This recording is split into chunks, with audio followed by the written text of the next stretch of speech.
Bom dia a todos.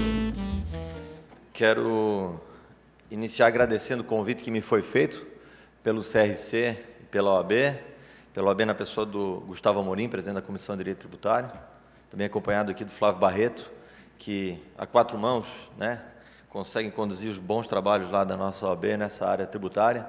Satisfação estar ao lado aqui do IDESIO, uma autoridade no assunto, que tem um trabalho longo pela frente, importante. Satisfação maior ainda estar aqui ao lado do Adilson Cordeiro, que foi meu contemporâneo na presidência do CRC, eu na OAB, ele no CRC. Nós conseguimos aproximar muito as duas classes e tivemos aqui, nesse período, um debate muito profícuo e que eu acho que, fruto hoje, Cordeiro, sendo colhido aqui em atos como esse, o Gustavo, imediatamente com o Fabiano Ramalho, também da SET, que eu quero agradecer, e o grupo do CRC, assim que souberam da implementação da norma e dos trabalhos, anteciparam o debate, e essa antecipação do debate é extremamente importante e mostra por que Santa Catarina está sempre à frente dessas questões, por causa de atos como esse, de antecipações como essa. Não é à toa que a presença dos advogados no Conselho Federal da OAB, no Conselho Federal de Contabilidade, é marcante por conta exatamente dessa antecipação e discussão das matérias. Eu vou tentar também fazer uma apresentação aqui sistematizada da questão legal, legislativa, e prometo não ser maçante. Eu vou fazer a apresentação de algumas linhas ali de aplicação legal, mas que são essenciais para a gente entender, principalmente a figura do sigilo, e para antecipar que não há nenhum posicionamento contrário e nenhuma oposição à implementação de normas de compliance no Brasil. Ao contrário, é um movimento mundial, e nós não temos como voltar atrás, é um movimento ético exigido pelo exercício das nossas profissões, e no momento que nós vivenciamos no Brasil, um momento de crise ética, crise econômica e política, é necessária essa atenção redobrada quando nós estamos falando de direitos fundamentais, direitos individuais e, acima de tudo, daqueles direitos que garantem o exercício livre das profissões. Então, eu diria que nós estamos vendo com bons olhos essas normas trazidas pelo NOCLAR, mas também com uma certa ressalva, já que há evidentes conflitos com a nossa legislação nacional. Então, eu vou passar aqui, também fazendo aqui uma saudação especial ao professor Ubaldo, meu professor na Universidade Federal de Santa Catarina, também, que é uma grande figura do direito tributário. Eu fico muito contente de tê-lo aqui. Então, essa introdução, eu faço a lembrança da necessidade de nós contextualizarmos a norma. O ministro Eros Grau, ele dizia que o direito não pode, é uma expressão que eu gosto, não pode ser interpretado, ali não é dinheiro, é direito, em tiras. Não pode ser interpretado em tiras, em pedaços. E, evidentemente, neste caso, é essencial que a gente parta da Constituição para entender essa figura do sigilo. Eu faço aqui uma rápida digressão e vou fazer a aplicação específica na atividade da advocacia, para que a gente faça um paralelo com as outras atividades. No caso aqui do NOCLAR, a gente tem que apontar especificamente para os contabilistas, para a atividade contábil e para os auditores independentes.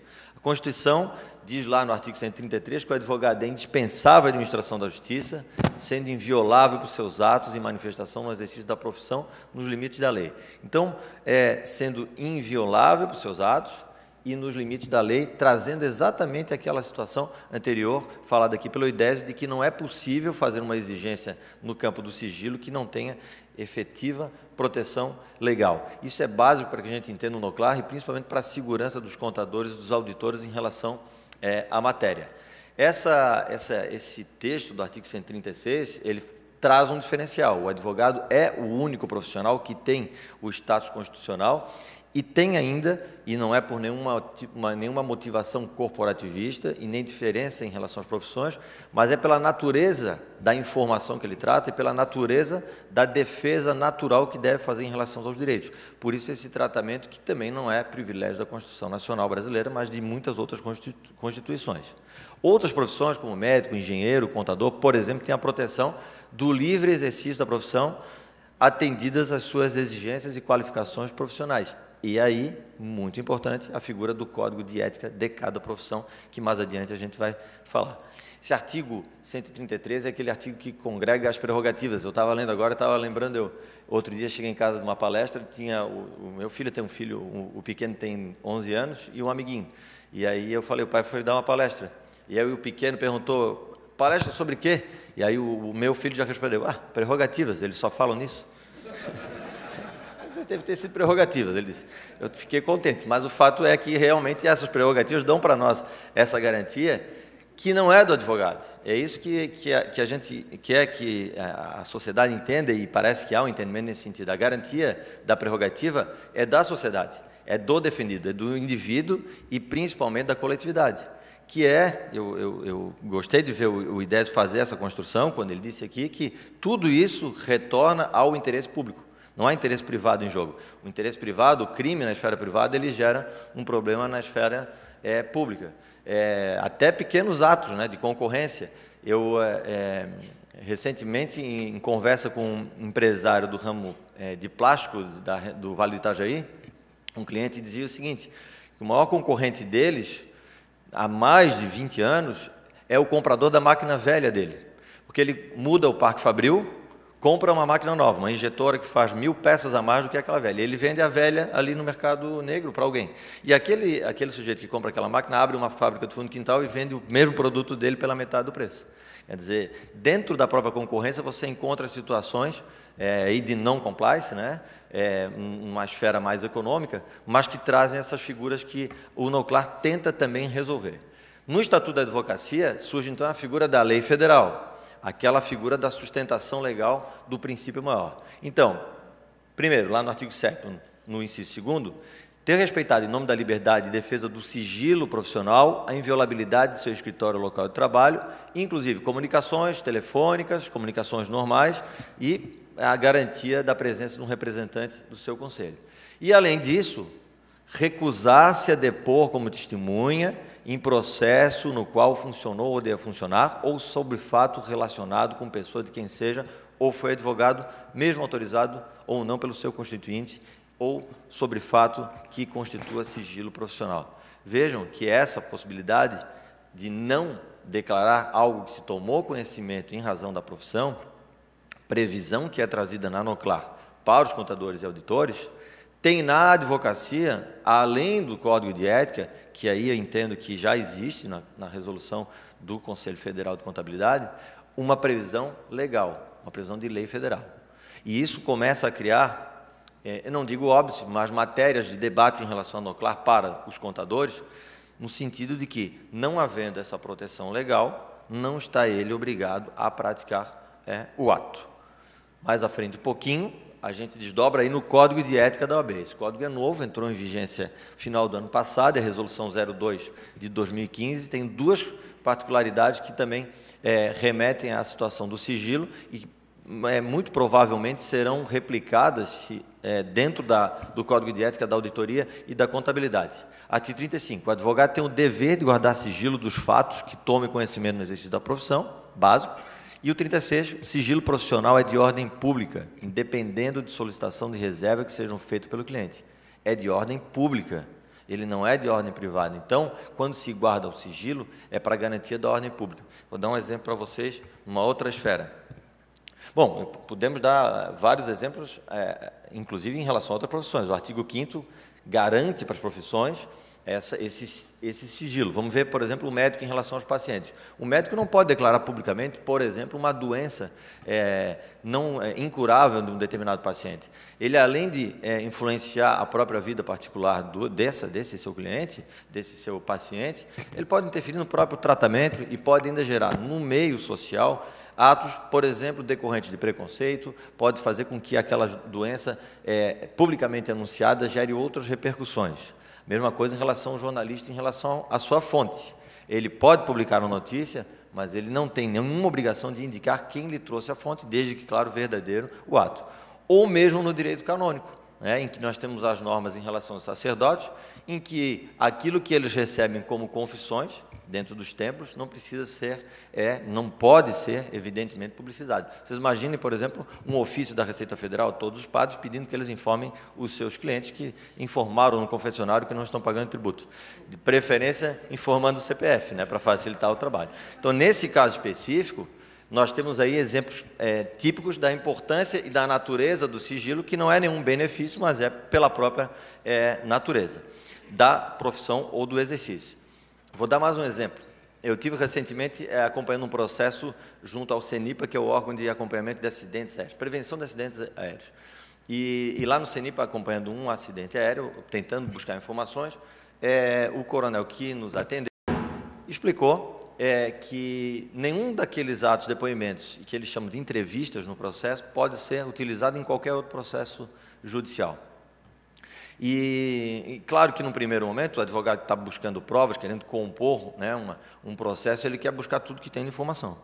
E ele disse o seguinte: por norma internacional, a partir do momento que um daqueles depoimentos, uma entrevista daquelas utilizadas num sistema de apuração de acidentes, que tem como finalidade máxima a prevenção de não ocorrência de novos acidentes, saia de um processo, todo o sistema, que já é de mais de 50 anos de prevenção no mundo por convenção internacional, todo o sistema praticamente deixa de existir, porque os pilotos, aqueles envolvidos, não vão mais prestar a informação que é necessária e verossímil para a apuração dos acidentes, porque saberão que aqueles depoimentos, certamente, num processo judicial, vão compor uma prova de culpa numa sentença, e aí eles passarão, a partir dali, em alguns casos, a responder pessoalmente.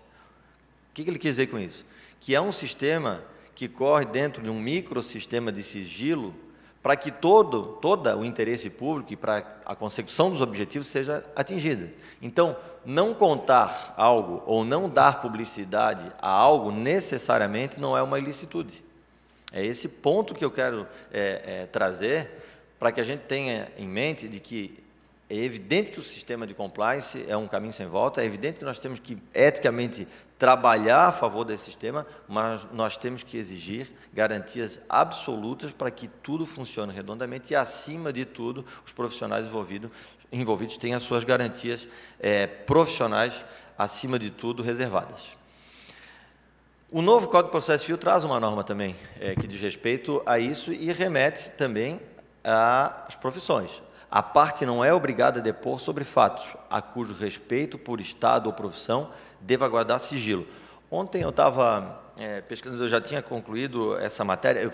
Desde que o Gustavo fez o convite, a gente vem pesquisando a respeito, depois o Fabiano gentilmente mandou para mim também a Noclar, ela está toda em inglês, eu acho que o Conselho Federal está fazendo a tradução, né? É um inglês técnico de relativamente fácil entendimento, não há dificuldade.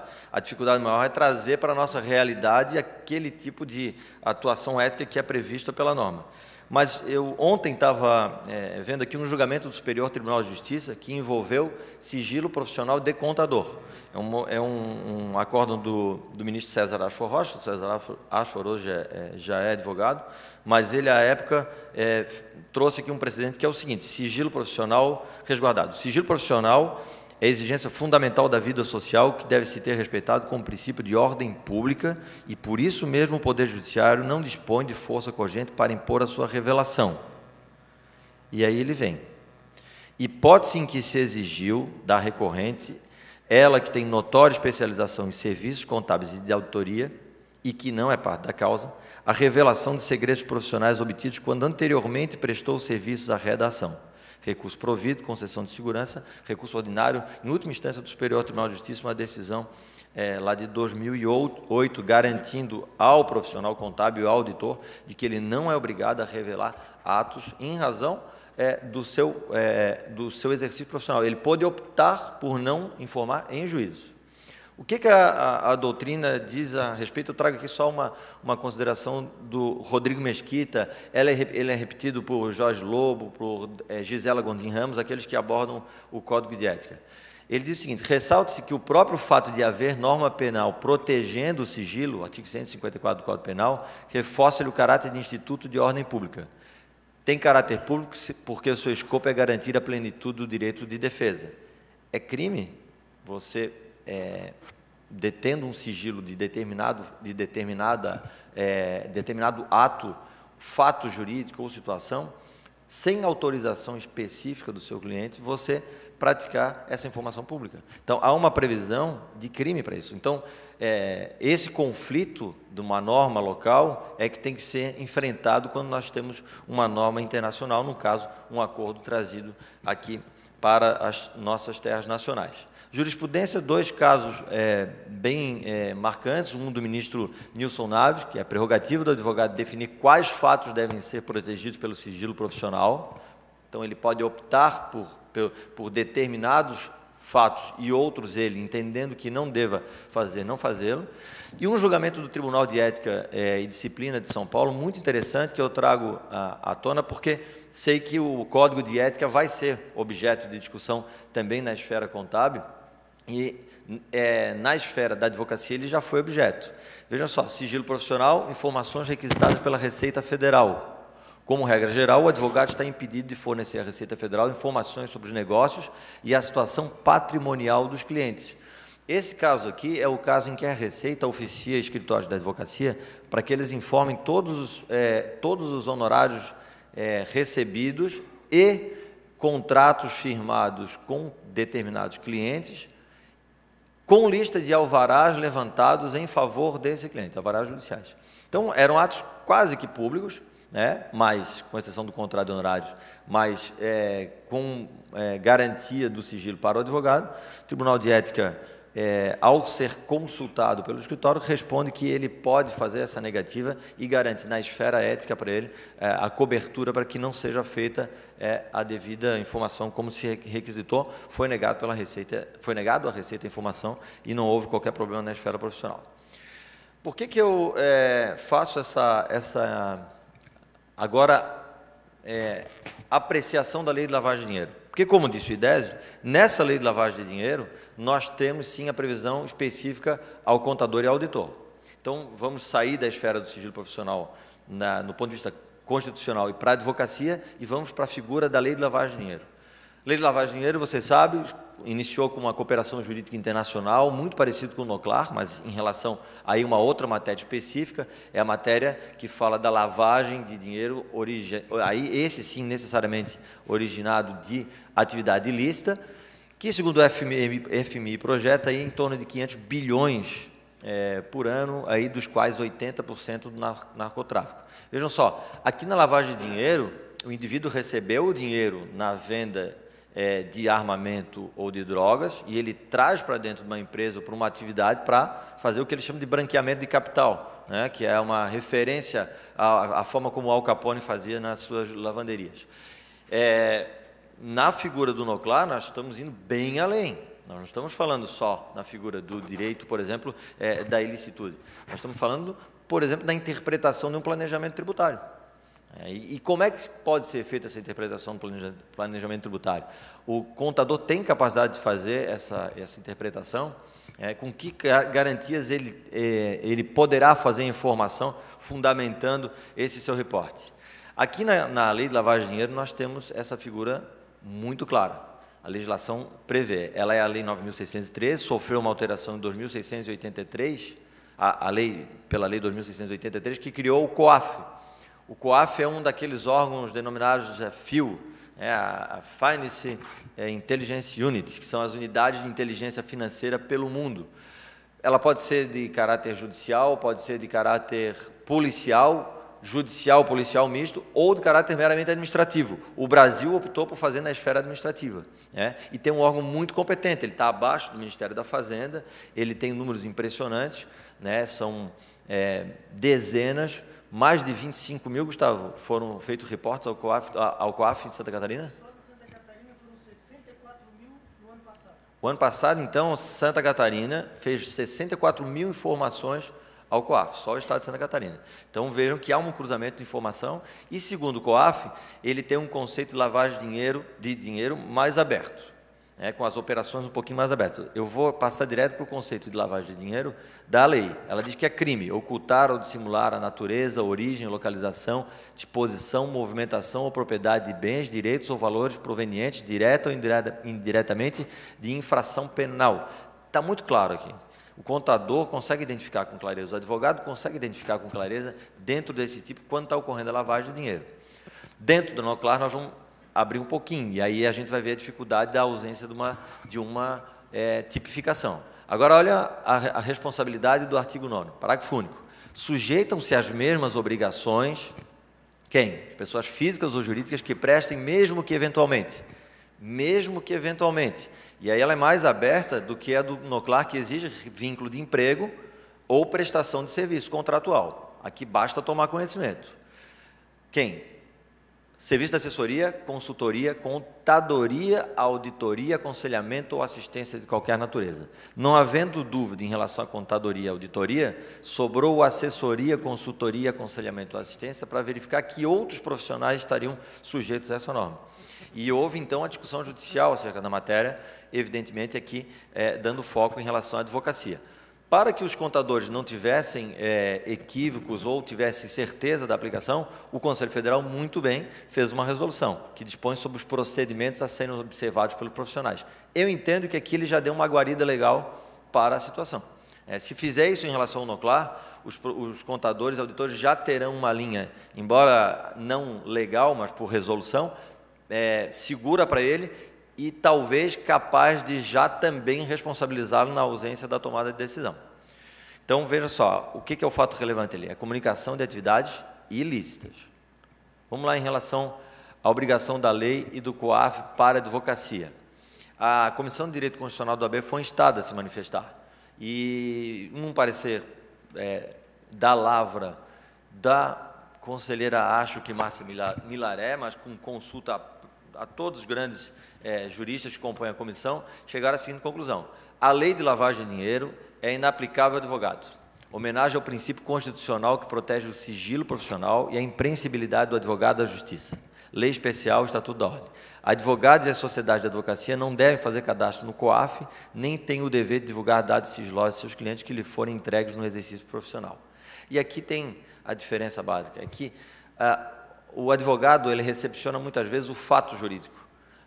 O cliente vai procurar um advogado para dizer que está lavando dinheiro, porque ele precisa de uma proteção na área criminal, ele precisa de uma defesa. Então, ele já entrega o fato. É diferente da constatação do contador e do auditor, que ele identifica o ato jurídico. A Lei de Sociedades Anônimas, por exemplo, Capital Aberto, ela prevê a obrigatoriedade da publicação de balanço. Esse balanço, que é assinado também pelo contador e pelo responsável legal da empresa, ele é um ato jurídico. Aquilo que está declarado ali é uma verdade absoluta, foi apurada. Com aquela verdade absoluta, o contador tem capacidade de fazer uma aferição praticamente integral sobre o direito. Na recepção do fato, não. O advogado vai analisar, mas isso que você está achando que é lavagem de dinheiro, não é lavagem de dinheiro. Ou essa lavagem de dinheiro que você está declarando aqui, dentro do escritório de advocacia para uma defesa criminal, não é nessa tipificação que você está imaginando. Ou seja, há ainda algo a se desenhar em torno disso. E por conta dessa situação, do sigilo, do princípio constitucional, a advocacia, então, ficou excluída de prestar contas ao COAF, não havendo cadastro de escritório de advocacia e nem sociedade de advogados em relação a essa matéria. Para fechar, então, entrando no NOCLAR, eu fiz uma análise daqueles pontos que eu identifiquei dentro da norma que são, vamos dizer assim, inerentes à atividade jurídica ou que o contador vai precisar recorrer ou, de alguma forma, debater essa matéria. Destinatários. Já foi falado aqui, contadores públicos, privados e auditores independentes com vínculo contratual ou de emprego. 36. Destina-se a cobrir situações com uma relação contratual com o cliente. Não se aplica a circunstância em que o profissional, não tendo relação direta com a parte, suspeita de cometer um ato contrário à lei ou regulamentação vigente. É uma tradução, não é literal, é uma tradução do artigo 36. Quais são as exclusões? O item 37 da NOCLAR traz uma exclusão importante. NOCLAR cometido, ou seja, um ato de não compliance, de não adequação à lei, cometido por pessoas que não o cliente ou a organização empregadora está fora do escopo. Ou seja, eu tomo conhecimento, mas eu não tenho relação contratual com ele. Ou tomei conhecimento de um ato de um consultor dentro da organização em que eu sou contador, eu não tenho nenhuma obrigação de fazer qualquer reporte em relação a essa matéria, porque o consultor prestou uma consultoria para a empresa. Item 57 traz aquela que causa danos substanciais. Esse é um conceito aberto. Danos substanciais, ou seja, aquele que resulta em consequências adversas graves para a entidade, investidores, credores, funcionários, o público em geral, em termos financeiros ou não financeiros. Por aqui a gente entende aquela variável do meio ambiente, da segurança pública ou da saúde. Vejam que é um tipo, uma previsão extremamente aberta, que a própria norma já diz lá no seu como é que é? Memorando, né? No memorando, que ela precisará de uma adequação local no país em que for aplicada. Expansão do escopo das informações, lá no 360.5. As leis e regulamentos que tenham efeito direto na determinação de valores e divulgações relevantes nas demonstrações financeiras da organização empregadora. Foi muito bom o exemplo que o I10 deu aqui. Um tipo criminal pesadíssimo nos Estados Unidos é a divulgação de informação relevante no mercado de capitais e bolsa de valores, que passa a ter essa previsão aqui, e outras leis e regulamentos cujo cumprimento pode ser fundamental para aspectos operacionais da empresa empregadora, para a sua capacidade de continuar seus negócios ou para evitar penalidades legais. Ou seja, assim, de fato, um trabalho de interpretação bem aberto que os contadores e auditores deverão fazer para cumpri-la. Os exemplos são aqueles que já foram trazidos pelo IDESIO, mas eu repito porque o item 1 e o 2 nós temos previsão legal no Brasil, que são fraude, corrupção e lavagem de dinheiro. Do 3 para baixo nós não temos uma capitulação específica que traz essa obrigação para os contadores e auditores. Vejam ali, proteção ambiental, saúde pública. Proteção ambiental é uma matéria de alta indagação no momento. Eu conversei semana passada com um colega que está fazendo uma defesa muito próximo àquele caso de Mariana, também o rompimento de uma barragem que a empresa dele, o cliente dele, fez o projeto e tinha obrigação de, até 2 anos, acompanhar o projeto e verificações de EIA-RIMA, EIV e etc. Acabou 2 anos, a empresa se afastou. 6 anos depois, a barragem rompeu, também causando um grande dano ambiental. E o Ministério Público Federal, então, demandou, mais uma vez, aquela empresa que já tinha extinto a sua obrigação absoluta, não era uma obrigação de construção, no caso dele era uma obrigação de projeto ambiental, 6 anos depois a responder por um ato que ele já não tinha mais nenhuma obrigação contratual. Ele foi ao judiciário e ganhou, em última instância, essa exclusão dentro de uma tese que é exatamente uma tese que eu levo ao final aqui à conclusão, de que é a tentativa de fazer com que o privado se subrogue nas obrigações governamentais. O governo, o Estado, ele tem que praticar seu ato. Há um julgamento, inclusive, aquele julgamento da quebra do sigilo bancário por 9-2, em que o ministro Celso de Mello, se não me falha a memória, ele diz: o poder tributário pode muito, pode bastante, mas não pode tudo. O Estado ele tem que também conseguir, por seus meios, as formas de fiscalizar, sob pena dele ter. Nós temos 540 mil contadores no Brasil, né? Então, ele quer ter uma massa terceirizada de 540 mil novos servidores a seu favor, e com que responsabilidade? E de graça? Então, nós precisamos pensar um pouco nessa extensão que está sendo dada à norma, para, de maneira alguma, deixar de cumprir as normas de compliance internacional. Eu diria assim, uma questão de honra, principalmente no momento que vivenciamos que as nossas instituições estejam à frente nesse processo, mas sem rompimento de direitos fundamentais e garantias já conquistadas a muito custo e já sedimentadas na nossa legislação. O item 60, ele então pede expressamente a adequação à legislação nacional, e no item 360.10 ele fala da responsabilidade profissional. Em algumas jurisdições existem disposições legais ou regulamentares que regem a forma como os contabilistas profissionais devem lidar com o não cumprimento ou suspeita de incumprimento de leis e regulamentos. O contador profissional deve obter um entendimento dessas disposições e cumpri-los. O exemplo é o Código de Ética Profissional. Então, o Código de Ética norma essencial para os profissionais, para as profissões regulamentadas, e eu tenho certeza absoluta que todos eles deverão ser revistos, a mesma acontecendo com códigos de éticas das organizações, aqui sim, fazendo uma remissão aos compliances apresentados nas empresas e nas organizações empresariais.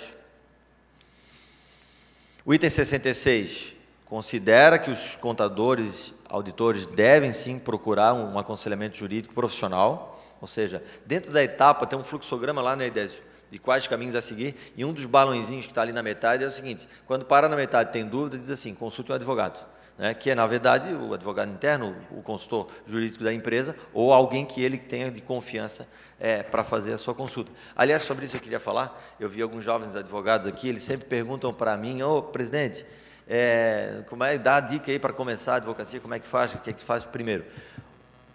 Uma das coisas que eu fiz, não me arrependo, e sugiro a todos, é que no primeiro dia de abertura do seu escritório, procure um contador.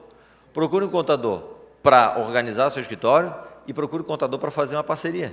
Porque o contador e o advogado, eles não conseguem caminhar sozinhos, né? Nós temos uma atividade multidisciplinar e cada vez mais isso traz um diferencial. Então, se os jovens advogados e os jovens contadores também procurem um advogado, né? Aqueles que estão começando, é essencial ter essa parceria entre essas duas classes, porque só traz ganhos e, acima de tudo, segurança para a atividade, né? Então, é uma dica que eu sempre gosto de dar aos colegas. Finalizando, as dúvidas e matérias em discussão, elas são dúvidas que estavam, essas dúvidas, não lembro se peguei junto ao site ou algum debate dos contadores, mas eles lançaram essas dúvidas aqui. Primeiro, quais as autoridades competentes para o recebimento das denúncias? Dentro do fluxograma da empresa ou externamente? Será que nós vamos ter o Ministério Público recebendo essas denúncias? Nós vamos ter uma ouvidoria da Receita Federal? É possível, é possível. Quais profissionais deverão efetuar a denúncia? Então, na esteira e no organograma da empresa, quem é efetivamente a instância final para fazer a denúncia? Essas denúncias serão anônimas? O anonimato é vedado no país. Nós não podemos fazer de forma anônima. Quem fizer a denúncia vai ter que assinar, né? E se ele assinar, vai ter a garantia do sigilo? E, por último, quais os procedimentos serão seguidos? Eu termino assim, então, para concluir, 4 itens aqui básico dessa leitura preliminar. Primeiro, essa figura, mais uma vez aqui presente, da subrogação do particular aos deveres do Estado. É preciso criar uma linha divisória, uma barreira, para que a gente possa ter a garantia do exercício profissional. Depois, necessidade de adequação e existência de lei para a inserção das obrigações propostas pelo NOCLAR, principalmente no que se refere à garantia do exercício profissional. Imposição da prévia fundamentação jurídica para a comunicação de atos pelos profissionais contábeis e auditores, ou seja, é o famoso consulte um advogado. E, por último, afronta o direito previsto no artigo 5º da Constituição da República, qual seja a inviolabilidade de dados. É preciso que se atente para isso. A empresa contrata um contador e, junto com essa contratação, ela contrata o sigilo. E, dentro do sigilo que ela contratou para as suas atividades, nós precisamos achar esse meio termo que atenda às normas do compliance e, acima de tudo, os conceitos e preceitos éticos da profissão. Senhores, eram essas as considerações que eu tinha para trazer e estamos à disposição para o debate para continuarmos o estudo da matéria. Muito obrigado.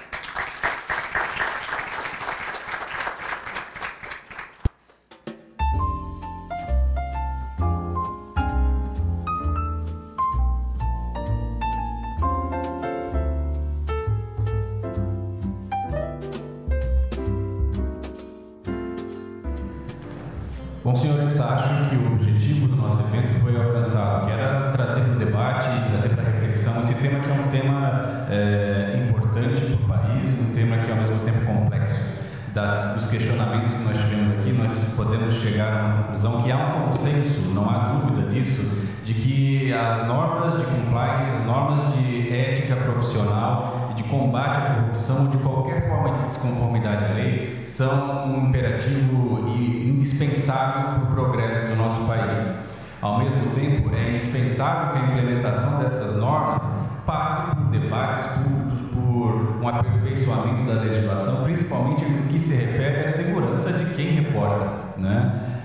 Falou-se aqui nos questionamentos sobre direito comparado e, de fato, lá fora, muito antes dessa NOCLAR, que ainda não entrou em vigor lá fora, existem normas que garantem o sigilo, garantem a proteção de quem denuncia, né? Falou-se do whistleblower, na França existe um instituto parecido que é o Lanceur d'Alerte, que é a mesma coisa, né? Qualquer cidadão tem o direito de reportar um ato que ele considere desconformidade à lei, seja em qualquer ato, seja na área que for, né? Então vejam que lá fora essa proteção já existe impregnada no meio social a tal ponto que é considerado como um direito do cidadão.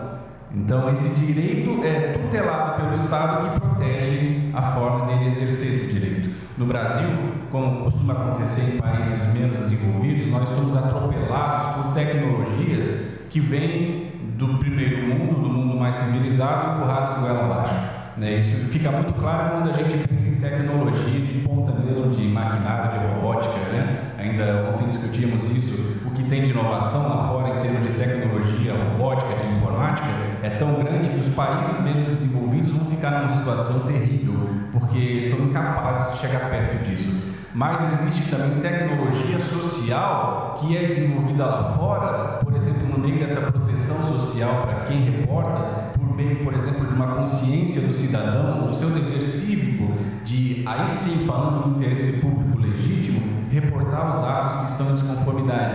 Isso é tecnologia social, isso pressupõe uma evolução social, uma maturidade social que aqui no Brasil nós não temos. Então parece um pouco injusto impor ao país uma norma tão avançada ao ponto, sem respeitar o nosso desenvolvimento social. Nós vamos ter que queimar etapas desse desenvolvimento social para poder chegar perto do cumprimento disso. Porque o maior receio é o seguinte: mesmo com uma legislação de proteção para quem denuncia, como que isso vai ser impregnado numa cultura popular? Sabe como vai ser encarado? Será que vai ser encarado de fato como um direito? Será que vai ser exercido com responsabilidade? Então essas questões são importantes.